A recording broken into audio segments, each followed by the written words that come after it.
ಸ್ವಾಮಿ ವಿವೇಕಾನಂದರ 150ನೇ ಜನ್ಮದಿನೋತ್ಸವದ ಸಂಭ್ರಮದ ಅಂಗವಾಗಿ ಹಮ್ಮಿಕೊಂಡಂತ ಯುವ ಸಮಾವೇಶದ ಅರ್ಥಪೂರ್ಣ ಕಾರ್ಯಕ್ರಮಕ್ಕೆ ತಮಗೆಲ್ಲರಿಗೂ ಆತ್ಮೀಯವಾದಂತಹ ಸ್ವಾಗತವನ್ನು ಕೋರುತ್ತಾ ಗಣ್ಯರ ಉಪಸ್ಥಿತಿಯನ್ನು ಗೌರವಿಸುತ್ತಾ ಸಭಾ ಕಾರ್ಯಕ್ರಮದ ಆರಂಭಕ್ಕೆ ಚಾಲನೆ ನೀಡುತ್ತಾ ಇದ್ದೇವೆ.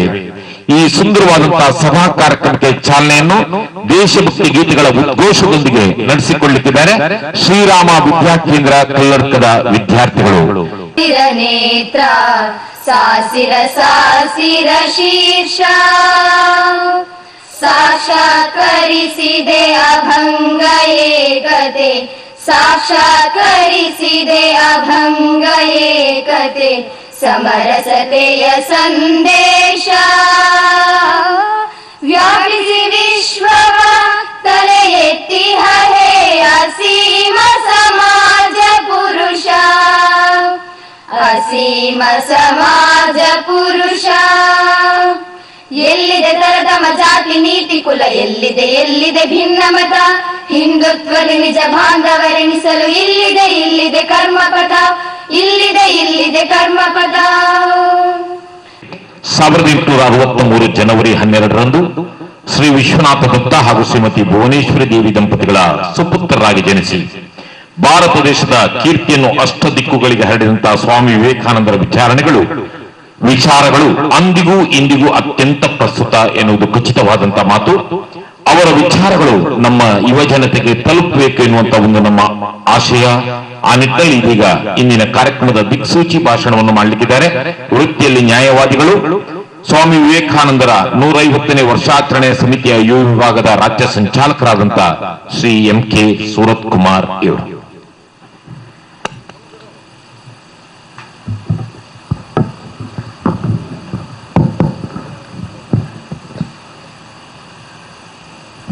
ಈ ಯುವ ಸಮಾವೇಶದ ಸಭೆಯ ಅಧ್ಯಕ್ಷತೆಯನ್ನು ವಹಿಸಿರುವಂತಹ ಮಯ್ಯ ಅವರೇ, ಸೇರಿರುವಂತಹ ಶ್ರದ್ಧೆಯ ತಾಯಂದಿರೇ, ಆದರಣೀಯ ಹಿರಿಯರೇ ಹಾಗೂ ಯುವ ಮಿತ್ರರೇ, ಸ್ವಾಮಿ ವಿವೇಕಾನಂದ ಅನ್ನುವ ಹೆಸರಿನ ಉಚ್ಚಾರ ಮಾತ್ರದಿಂದ ಈ ದೇಶದಲ್ಲಿ ಅನೇಕ ಆಂದೋಲನಗಳು ನಡೆದು ಹೋದವು. ಕಳೆದ 150 ವರ್ಷಗಳಲ್ಲಿ ಸ್ವಾಮಿ ವಿವೇಕಾನಂದರ ವಿಚಾರದ ಪ್ರಖರತೆಯಿಂದಾಗಿ ಈ ದೇಶದಲ್ಲಿ ಅನೇಕ ಮಹತ್ತರವಾದಂತಹ ಬದಲಾವಣೆಗಳು ನಡೆದು ಹೋದವು. ಸ್ವಾಮಿ ವಿವೇಕಾನಂದರು ಈ ದೇಶದಲ್ಲಿ ಕೇವಲ ಯುವಕರಿಗೆ ಮಾತ್ರ ಒಬ್ಬ ಆದರ್ಶ ಪುರುಷನಾಗಿ, ಒಬ್ಬ ಮಾರ್ಗದರ್ಶಕನಾಗಿ ನಿಲ್ಲಿಲ್ಲ. ಸ್ವಾಮಿ ವಿವೇಕಾನಂದರ ಈ ದೇಶದ ಅನೇಕ ವ್ಯವಸ್ಥೆಗಳು ಬದಲಾದವು.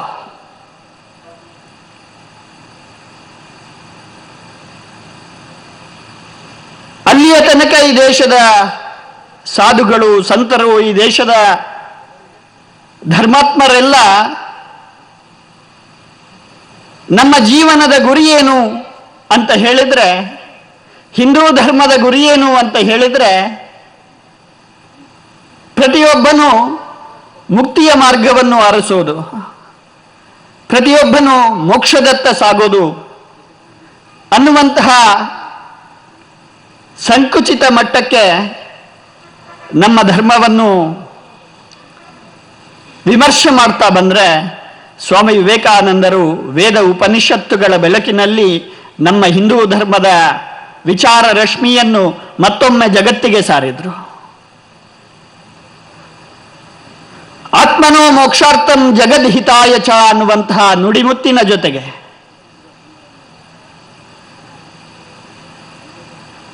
ಆತ್ಮ ಮೋಕ್ಷಕ್ಕೆ ಹೋಗಬೇಕಂತ ಆದರೆ ಜಗತ್ತಿನ ಹಿತದ ಮಾರ್ಗದಿಂದ ಅದು ಆಗಬೇಕು ಅನ್ನುವಂತಹ ವಿಚಾರವನ್ನು ಈ ಜಗತ್ತಿಗೆ ಕೊಟ್ಟವರು, ಮತ್ತೊಮ್ಮೆ ವೇದಾಂತದ ಆ ವಿಚಾರವನ್ನು ಜಗತ್ತಿಗೆ ಆಧುನಿಕ ಯುಗದಲ್ಲಿ ಸಾರಿದವರು ಇದ್ರೆ ಅದು ಸ್ವಾಮಿ ವಿವೇಕಾನಂದರು. ಇವತ್ತು ಇಲ್ಲಿ ವೈದ್ಯಕೀಯ ಶಿಬಿರ ನಡೀತಾ ಇದೆ. ಬಹಳ ಒಳ್ಳೆಯ ಕೆಲಸ ಇಲ್ಲಿಯ ಸಮಾಜ ಬಾಂಧವರು ಸೇರಿ ಮಾಡ್ತಾ ಇದ್ದೀವಿ. ಆದರೆ ಒಂದು ಕಾಲದಲ್ಲಿ ಸಮಾಜ ಸೇವೆ ಅಥವಾ ವೈದ್ಯಕೀಯ ಸೇವೆ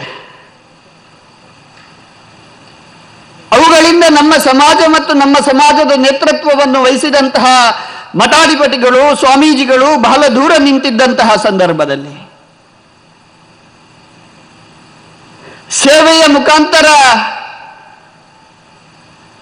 ನಮ್ಮ ದೇಶದ ದುರ್ಬಲರ ಮನಸ್ಸನ್ನು ಗೆಲ್ಲುವಂತಹ ಪ್ರಯತ್ನದ ಮುಖಾಂತರ ಸೇವೆಯ ಹೆಸರಿನಲ್ಲಿ ಮತಾಂತರದ ಕೆಲಸವನ್ನು ಈ ದೇಶದಲ್ಲಿ ಕ್ರೈಸ್ತ ಮಿಷನರಿಗಳು ಮಾಡ್ತಾ ಇದ್ದಂತಹ ಸಂದರ್ಭದಲ್ಲಿ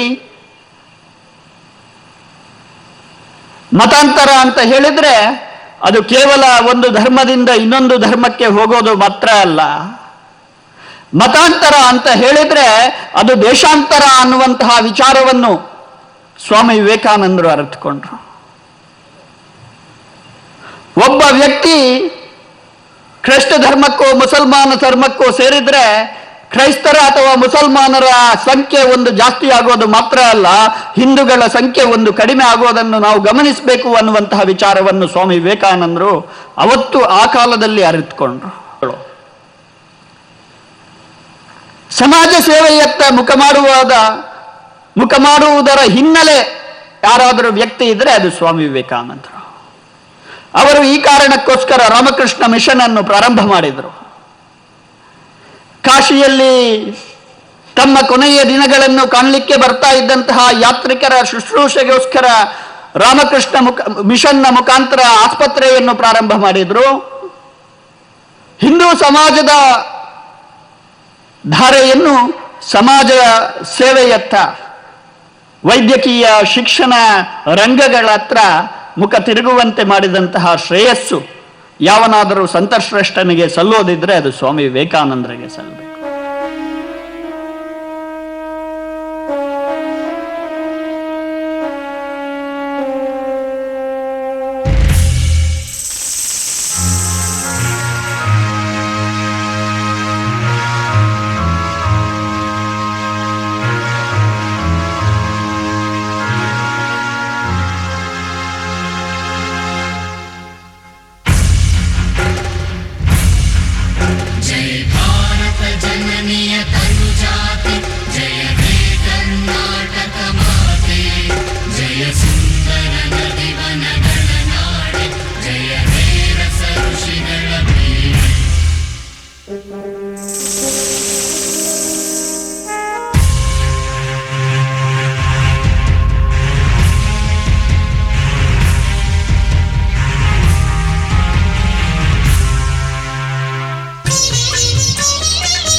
ಶ್ರೀ ರಘುವೀರ್ ಭಂಡಾರ್ಕರ್ ಇವರನ್ನು ವೇದಿಕೆಗೆ ಕರೆದುಕೊಂಡು ಬರುವಂತೆ ನಾನು ವಿನಂತಿಸಿಕೊಳ್ತಾ ಇದ್ದೇನೆ. ಸಮಿತಿಯ ಪದಾಧಿಕಾರಿಗಳಲ್ಲಿ ಸಮಾವೇಶದ ಸಮಾರೋಪ ಸಮಾರಂಭದ ರಾಷ್ಟ್ರೀಯ ಸ್ವಯಂ ಸೇವಕ ಸಂಘ ಉದ್ಯಮಿಗಳಂತ ಶ್ರೀಯುತ ರಘುನಾಥ್ ಸೋಮಯಾಜಿಯವರು, ಶ್ರೀ ಲಕ್ಷ್ಮೀ ನರಸಿಂಹ ದೇವಸ್ಥಾನದ ಮುಖ್ಯಸ್ಥರಂತ ಶ್ರೀ ವೇದಮೂರ್ತಿ ಜನಾರ್ದನ ವಾಸುದೇವ್ ಭಟ್ ಅವರು, ಶ್ರೀ ವೀರವಿಠಲ ವೆಂಕಟರಮಣ ಸ್ವಾಮಿ ದೇವಸ್ಥಾನ ಪಾಣೆಮಂಗಳೂರಿನ ಆಡಳಿತ ಮುಖ್ಯಸ್ಥರಂತ ಶ್ರೀ ಪಿ ರಘುವೀರ್ ಭಂಡಾರ್ಕರ್ ಇವರು ವೇದಿಕೆ ಮೇಲೆ ಆಸೀನರಾಗಿ ನಮ್ಮ ಕಾರ್ಯಕ್ರಮವನ್ನು ಚೆಂದ ಕಾಣಿಸಿಕೊಡ್ಬೇಕು. ಭಗಿನಿಯರೇ, ಸುಂದರ ಗಳಿಗೆಯ ಶುಭ ವಂದನೆಗಳೊಂದಿಗೆ ಸ್ವಾಮಿ ವಿವೇಕಾನಂದರ 150ನೇ ಜಯಂತ್ಯುತ್ಸವದ ಸಮಿತಿಯ ಆಶ್ರಯದಲ್ಲಿ ಶ್ರೀ ಲಕ್ಷ್ಮೀ ನರಸಿಂಹನ ದಿವ್ಯ ಸಾನ್ನಿಧ್ಯದಲ್ಲಿ ಜರುಗುತ್ತಿರುವಂತಹ ಈ ಒಂದು ಸಮಾವೇಶದ ಸಮಾರೋಪ ಸಮಾರಂಭದ ಸುಂದರ ಕಾರ್ಯಕ್ರಮಕ್ಕೆ ನಾವು ತಮ್ಮೆಲ್ಲರನ್ನು ಆತ್ಮೀಯವಾಗಿ ಸ್ವಾಗತಿಸಿ ಶ್ರೀರಾಮ ವಿದ್ಯಾ ಕೇಂದ್ರ ಕಲ್ಲಡ್ಕದ ವಿದ್ಯಾರ್ಥಿನಿಯ ಈ ಒಂದು ದೇಶಭಕ್ತಿ ಗೀತೆಯೊಂದಿಗೆ ನಮ್ಮ ಈ ಕಾರ್ಯಕ್ರಮ ಪ್ರಾರಂಭಗೊಳ್ತಾ ಇದೆ. ಬೆಳಗಲಿ ಹುದದೋ ಭಾರತದ ಬಾನಂಚು, ಬೆಳಗಲಿ ಹುದದೋ ಭಾರತದ ಬಾನಂಚು, ಸತ್ತುರುಳುತ್ತಿದೆ ನಿಶಾಸುರನ ಸಂಚು, ಸತ್ತುರುಳುತ್ತಿದೆ ನಿಶಾಸುರನ ಸಂಚು. ಸಮಾರಂಭದಲ್ಲಿ ನಮ್ಮೊಂದಿಗೆ ಉಪಸ್ಥಿತರಿರುವ ಗಣ್ಯರನ್ನು ಸ್ವಾಗತಿಸುವುದಕ್ಕೆ ಮುಂದಾಗುತ್ತಿದ್ದೇನೆ. ಇಂದಿನ ಈ ಕಾರ್ಯಕ್ರಮದಲ್ಲಿ ಪ್ರಧಾನ ಅತಿಥಿಗಳಾದ ರಾಷ್ಟ್ರೀಯ ಸ್ವಯಂ ಸೇವಕ ಸಂಘದ ದಕ್ಷಿಣ ಮಧ್ಯ ಕ್ಷೇತ್ರೀಯ ಸಂಪರ್ಕ ಪ್ರಮುಖ ನಮ್ಮ ಮಾರ್ಗದರ್ಶಕರು ಆಗಿರುವ ಡಾಕ್ಟರ್ ಕಲ್ಲಡ್ಕ ಪ್ರಭಾಕರ ಭಟ್ ಇವರಿಗೆ ನಮ್ಮ ಆತ್ಮೀಯ ಸ್ವಾಗತವನ್ನು ಕೋರುತ್ತಿದ್ದೇವೆ. ಶ್ರೀಯುತ ರಘು ಸಫಲ್ಯ ಇವರು ಡಾಕ್ಟರ್ ಪ್ರಭಾಕರ್ ಭಟ್ ಇವರಿಗೆ ಪುಷ್ಪವನ್ನಿಟ್ಟು ಸ್ವಾಗತಿಸುವಂತೆ ವಿನಂತಿಸಿಕೊಳ್ತಾ ಇದೆ.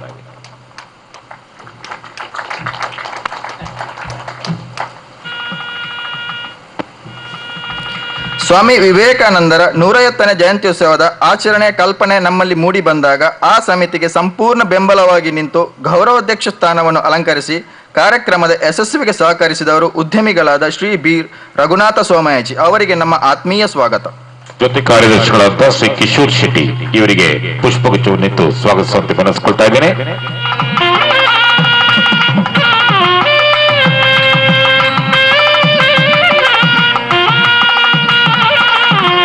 ಪಾಣೆಮಂಗಳೂರಿನ ವೀರವಿಠಲ ವೆಂಕಟರಮಣ ದೇವಸ್ಥಾನದ ಆಡಳಿತ ಮುಕ್ತೇಶ್ವರರಾಗಿ ನಮ್ಮ ಸಮಿತಿಯ ಅಧ್ಯಕ್ಷರಾಗಿ ಈ ಕಾರ್ಯಕ್ರಮಕ್ಕೆ ಬೆಂಗಾವಲಾಗಿ ನಿಂತ ಶ್ರೀ ಪಿ ರಘುವೀರ್ ಭಂಡಾರ್ಕರ್ ಅವರಿಗೆ ನಮ್ಮ ಆತ್ಮೀಯ ಸ್ವಾಗತ.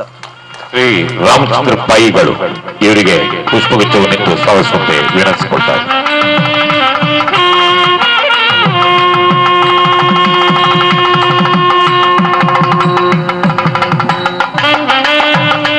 ನಮ್ಮ ಸಮಿತಿಯ ಪ್ರತಿಯೊಂದು ಚಟುವಟಿಕೆಗಳಿಗೆ ಮಾರ್ಗದರ್ಶಕರಾಗಿ ಇರುವವರು, ಕಾರ್ಯಕ್ರಮದ ಹಮ್ಮಿಕೊಳ್ಳುವಿಕೆಯ ಸಹಾಯ ಹಸ್ತ ನೀಡಿದವರು ಮೊಗರ್ನಾಡು ಶ್ರೀ ಲಕ್ಷ್ಮೀ ನರಸಿಂಹ ದೇವಸ್ಥಾನದ ಶ್ರೀ ವೇದಮೂರ್ತಿ ಜನಾರ್ದನ್ ಭಟ್ ಇವರಿಗೆ ನಮ್ಮ ಗೌರವ ವಂದನೆಗಳೊಂದಿಗೆ ಆತ್ಮೀಯ ಸ್ವಾಗತವನ್ನು ಬಯಸುತ್ತಿದ್ದೇನೆ. ಶ್ರೀಯುತ ಲೋಹಿತಾಕ್ಷ ಬೆರ್ಕಳ ಉಪಾಧ್ಯಕ್ಷರು ಇವರಿಗೆ ಪುಷ್ಪಗುಚ್ಛವನ್ನಿಟ್ಟು ಸ್ವಾಗತಿಸುವಂತೆ ವಿನಂತಿಸಿಕೊಳ್ತಾ ಇದ್ದೇನೆ.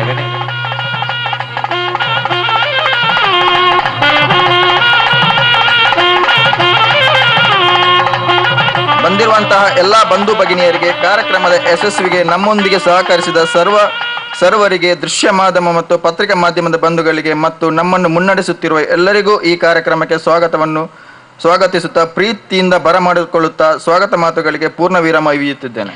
ಧನ್ಯವಾದಗಳು. ಶ್ರೀಯುತ ಪ್ರವೀಣ್ ಬಿಜೆ ಅವರಿಗೆ. ನಮ್ಮೆಲ್ಲರಿಗೂ ಮಾತೆಯಾದಂತಹ ಭಾರತ ಮಾತೆಗೆ ಮನಸ್ಸಾ ನಮಸ್ಕರಿಸಿ, ಇಂದಿನ ಈ ಕಾರ್ಯಕ್ರಮಕ್ಕೆ ಪ್ರಧಾನ ಆಕರ್ಷಕವಾದಂತಹ ಪ್ರಧಾನ ಬಿಂದುವಾಗಿ ನಮ್ಮೆಲ್ಲರಿಗೂ ಈ ಸಭೆಯಲ್ಲಿ ಭಾಗಿಗೊಳ್ಳಲಿಕ್ಕೆ ಕಾರಣಕರ್ತರಾದಂತಹ ರಾಮಕೃಷ್ಣ ಪರಮಹಂಸ ಹಾಗೂ ತಾಯಿ ಶಾರದಾ ಮಾತೆಯ ವರಕುವರ ಎಂಬಂತಹ ವಿವೇಕಾನಂದ ಇವರ 150ನೇ ವರ್ಷದ ಈ ಸಮಾರಂಭದಲ್ಲಿ ಒಂದೆರಡು ಮಾತುಗಳನ್ನು ಆಡಲಿಕ್ಕೆ ಸಂತೋಷ ಪಡ್ತೇನೆ. ಜನನಿ ಜನ್ಮಭೂಮಿಶ್ಚ ಸ್ವರ್ಗಾದಪಿ ಗರೀಯಸಿ ಅಂತ, ಜನ್ಮ ಕೊಟ್ಟಂತಹ ತಾಯಿ ಮತ್ತು ಜನ್ಮ ಪಡೆದಂತಹ ಭೂಮಿ ಇದು ಸ್ವರ್ಗಕ್ಕೆ ಸಮಾನವಾದಂತಹ ಒಂದು ಸ್ಥಾನ ಪಡೆದಂತಹ ವ್ಯಕ್ತಿತ್ವಗಳು. ಇಂತಹ ಸ್ಥಾನಗಳಿಗೆ ತ್ರಿಕರಣಪೂರ್ವಕವಾಗಿ ತಾಯಿ ಹಾಗೂ ತಾಯಿಯ ಹಾಗೆ ನನ್ನ ಭೂಮಿ ಎಂಬಂತಹ ಭಾವನೆಯನ್ನು ಇಟ್ಟು ಈ ತಾಯಿಯ ಸೇವೆ ಮಾಡಿದವರಲ್ಲಿ ಸ್ವಾಮಿ ವಿವೇಕಾನಂದರು ಅಗ್ರಗಣ್ಯರು. ಧರ್ಮಶಾಸ್ತ್ರದಲ್ಲಿ ದೇವತೆಗಳಲ್ಲಿ ಸಪ್ತ ಚಿರಂಜೀವಿಗಳು ಅಂತ ನಾವು ಕರೀತೇವೆ. ಅಶ್ವತ್ಥಾಮಾದಿ ದೇವರುಗಳನ್ನು, ಅಶ್ವತ್ಥಾಮ, ಬಲಿರ್ವ್ಯಾಸ, ಹನುಮಾಶ್ಚ ವಿಭೀಷಣ, ಕೃಪ, ಪರಶುರಾಮಶ್ಚ ಸಪ್ತೈತಿ ಚಿರಂಜೀವಿನಃ ಅಂತ. ಇವರು ದೈವತ್ವವನ್ನು ಪಡೆದಂತಹ ಒಂದು ಚಿರಂಜೀವಿಗಳು. ಆ ಸ್ಥಾನದಲ್ಲಿ ಈ ಭಾರತ ಮಾತೆಯ ರಕ್ಷಣೆಯಲ್ಲಿ, ಧರ್ಮದ ರಕ್ಷಣೆಯಲ್ಲಿ ಚಿರಂಜೀವಿಯಾಗಿ ತನ್ನ ಸ್ಥಾನಮಾನವನ್ನು ಇಂದಿಗೂ ಪ್ರತಿಯೊಬ್ಬನ ಮನಸ್ಸಿನಲ್ಲಿ ಉಳಿಸಿಕೊಂಡಂತಹ ಒಂದು ಪವಿತ್ರವಾದಂತಹ ಆತ್ಮ ಸ್ವಾಮಿ ವಿವೇಕಾನಂದರವರು. ಧರ್ಮ ಏವ ಅಥೋಹಂತಿ ಧರ್ಮೋ ರಕ್ಷತಿ ರಕ್ಷಿತ ಅಂತ. ಯಾರು ಧರ್ಮವನ್ನು ನಾಶ ಮಾಡಲಿಕ್ಕೆ ಪ್ರಯತ್ನ ಮಾಡ್ತಾರೋ ಸ್ವತಃ ತಾನೇ ಹೇಗೆ ಬೆಂಕಿ ಹತ್ರ ಆ ಮೇಣ ನೀರಾಗ್ತದೆ, ಅದೇ ಥರ ತನ್ನನ್ನೇ ತಾನು ನಾಶ ಮಾಡಿಕೊಳ್ತಾನೆ. ಯಾರು ಧರ್ಮವನ್ನು ರಕ್ಷಿಸ್ತಾರೋ ಧರ್ಮ ಅವರನ್ನು ಅವನಿಗೆ ಗೊತ್ತಿಲ್ಲದೆ ಅವನ ರಕ್ಷಣೆ ಆಗ್ತಾ ಇರೋದು. ನಾನು ದೇವರಲ್ಲಿ ಪ್ರಾರ್ಥಿಸ್ತಾ ನಮಗೆಲ್ಲರಿಗೂ ಧರ್ಮ ರಕ್ಷಣೆಯ ಜಾಗೃತಿಯನ್ನು ನಮ್ಮ ನಿತ್ಯ ಜೀವನದಲ್ಲಿ ಅಳವಡಿಸಿಕೊಂಡಂತಹ ಶಕ್ತಿಯನ್ನು ಆ ತಾಯಿ ಕೊಟ್ಟು ನಮ್ಮೆಲ್ಲರಿಗೂ ಅನುಗ್ರಹ ಮಾಡಬೇಕು. ಸ್ವಾಮಿ ವಿವೇಕಾನಂದರ ಆ ದಿವ್ಯ ಚೇತನಕ್ಕೆ ಇದರಿಂದಾಗಿ ಸಂತೃಪ್ತವಾಗುವಂತಹ ಒಂದು ಅನುಗ್ರಹ ಪರಮಾತ್ಮನಿಂದ ಸಿಗಬೇಕು. ನಮ್ಮೆಲ್ಲರಿಂದಲೂ ಧರ್ಮ ರಕ್ಷಣೆಯ ಕಾರ್ಯ ತೊಡಗಿಸುವಲ್ಲಿ ಇವತ್ತಿನ ಸಮಾರಂಭ ನಮಗೊಂದು ದಾರಿದೀಪ ಆಗಲಿ ಅಂತ ಆ ದೇವರಲ್ಲಿ ಬೇಡ್ತಾ ಒಂದೆರಡು ಮಾತುಗಳನ್ನು ಆಡಲಿಕ್ಕೆ ಅವಕಾಶ ಕೊಟ್ಟು ನಿಮಗೆಲ್ಲರಿಗೂ ಧನ್ಯವಾದಗಳು. ಧನ್ಯವಾದಗಳು.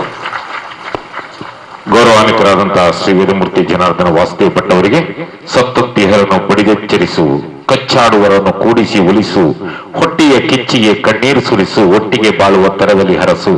ಈ ಭಾವನೆಗಳ ಅಳವಡಿಕೆ ಭಾರತೀಯರಲ್ಲಿ ಸಕಾಲದಲ್ಲಿ ಜಾಗೃತವಾಗಲಿ ಎನ್ನುವಂತ ಉದ್ದೇಶದಿಂದ ನಾವು ಹಮ್ಮಿಕೊಂಡಿರುವಂತಹ ಈ ವಿವೇಕಾನಂದರ 150ನೇ ಜಯಂತ್ಯುತ್ಸವದ ಈ ಒಂದು ಸಂಭ್ರಮದ ಸಮಾವೇಶ ಕಾರ್ಯಕ್ರಮದಲ್ಲಿ ಅತಿಥಿಗಳಾಗಿ ಭಾಗವಹಿಸಿ ತಮ್ಮ ಅನಿಸಿಕೆಗಳನ್ನು ವ್ಯಕ್ತಪಡಿಸಿದ ನಿಮಗೆ ಕೃತಜ್ಞತೆಗಳನ್ನು ಸಲ್ಲಿಸ್ತಾ ಇದ್ದೇನೆ. ಸಮಾರಂಭದಲ್ಲಿ ಅತಿಥಿಗಳಾಗಿ ಪಾಲ್ಗೊಳ್ಳುತ್ತಿರುವಂತಹ ಶ್ರೀ ವೀರವಿಠಲ ವೆಂಕಟರಮಣ ಸ್ವಾಮಿ ದೇವಸ್ಥಾನ ಪಾಣೆಮಗಳೂರಿನ ಆಡಳಿತ ಮುಕ್ತೇಸರು ಶ್ರೀ ಪಿ ರಘುವೀರ್ ಭಂಡಾರ್ಕರ್ ತಮ್ಮ ಶುಭ ಹಾರೈಕೆಯ ಸಂಕ್ಷಿಪ್ತ ಸಂದೇಶವನ್ನು ನಮ್ಮೊಂದಿಗೆ ಹಂಚಿಕೊಳ್ಳಬೇಕು ಅಂತ ವಿನಂತಿಸಿಕೊಳ್ತಾ ಇದ್ದೇನೆ. ಇಷ್ಟ ದೇವರಿಗೆ ಹಾಗೂ ಇಲ್ಲಿ ಲಕ್ಷ್ಮೀ ನರಸಿಂಹದೇವರಿಗೆ ವಂದಿಸುತ್ತಾ ನೆರೆದಿರುವ ಪ್ರೇಕ್ಷಕರಿಗೆ ವಂದಿಸುತ್ತಾ ಹೆಚ್ಚು ಹೊತ್ತು ಏನು ತಗೊಳ್ಳೋದಿಲ್ಲ. ಎಲ್ಲರೂ ಎಕ್ಸ್ಪೆಕ್ಟ್ ಮಾಡ್ತಾ ಇರೋದು ಇಲ್ಲಿ ಸೂಲಿಬೈರೇವರ ಕಾರ್ಯಕ್ರಮಕ್ಕೆ. ಆದ್ದರಿಂದ ಒಂದು 2 ಮಾತುಗಳನ್ನು ಆಡ್ತೇನೆ. ಸ್ವಾಮಿ ವಿವೇಕಾನಂದರ 150ನೇ ದಿವಸವನ್ನು ದೇಶದಾದ್ಯಂತ ಆಚರಿಸಲಾಗುತ್ತಿದೆ. ಸ್ವಾಮೀಜಿಯವರ ಜೀವನ ಮತ್ತು ಉಪದೇಶಗಳಲ್ಲಿ ಎಲ್ಲ ವರ್ಗದ ಜನರಿಗೂ ಅತಿ ಹೆಚ್ಚಿನ ಲಾಭವನ್ನು ಉಂಟು ಮಾಡುವುದರಲ್ಲಿ ಸಂದೇಹವಿಲ್ಲ. ಎಲ್ಲ ಸಮಾಜಕ್ಕೆ, ಎಲ್ಲ ಧರ್ಮಗಳಿಗೆ ಹಾಗೂ ಎಲ್ಲ ಜನಾಂಗದ ಜನರಿಗೆ ಅನ್ವಯವಾಗುವ ಅವರ ವಿಚಾರಗಳು ಹಾಗೂ ಸಂದೇಶಗಳು. ಸ್ವಾಮೀಜಿಯವರಿಗೆ ಯುವಕರಲ್ಲಿ ಅಪಾರ ನಂಬಿಕೆ ಹಾಗೂ ವಿಶ್ವಾಸವಿತ್ತು. ನನ್ನ ಭರವಸೆಯಲ್ಲಿ ಇಂದಿನ ಯುವ ಪೀಳಿಗೆಯ ಅಂದರೆ ಆಧುನಿಕ ಯುವ ಜನಾಂಗದ ಮೇಲೆ ನಿಂತಿದೆ. Give me a few men and women who are pure and selfless and I shall shake the world ಎಂದು ಹೇಳಿದ್ದರು. ಅವರ ಶಕ್ತಿಪೂರ್ಣವಾದ ಪ್ರೇರಕ ನುಡಿಗಳು ಯುವಕರ ಮನಸ್ಸನ್ನು ಕೆರಳಿಸಿ ಅವರಲ್ಲಿ ಆತ್ಮವಿಶ್ವಾಸ, ಸ್ಫೂರ್ತಿ ಹಾಗೂ ಧೈರ್ಯ, ಸಾಹಸಗಳನ್ನು ಬಿತ್ತಿ ಜೀವನದಲ್ಲಿ ಎದುರಾಗುವ ಸಮಸ್ಯೆಗಳನ್ನು ಎದುರಿಸಿ ಮುನ್ನುಗ್ಗುವಂತೆ ಮಾಡಬಲ್ಲವು. ಆತ್ಮವಿಶ್ವಾಸ, ಸದ್ವಿಚಾರ, ಸೋಲು ತಪ್ಪುಗಳನ್ನು ಲೆಕ್ಕಿಸದಿರುವುದು, ಆತ್ಮನಿರ್ಭರತೆ, ತ್ಯಾಗ ಮತ್ತು ಸೇವೆ ಇತ್ಯಾದಿ ಮುಖ್ಯ ಗುಣಗಳನ್ನು ಅಳವಡಿಸಿ ವ್ಯಕ್ತಿತ್ವ ನಿರ್ಮಾಣ ಮಾಡಿಕೊಳ್ಳಬೇಕೆಂದು ಸ್ವಾಮೀಜಿಯವರು ಯುವಕರಿಗೆ ಕರೆ ಕೊಟ್ಟಿದ್ದರು. ಯಾವ ಬಗೆಯ ಶಿಕ್ಷಣದಿಂದ ಶೀಲ ರೂಪುಗೊಳ್ಳುವುದೋ,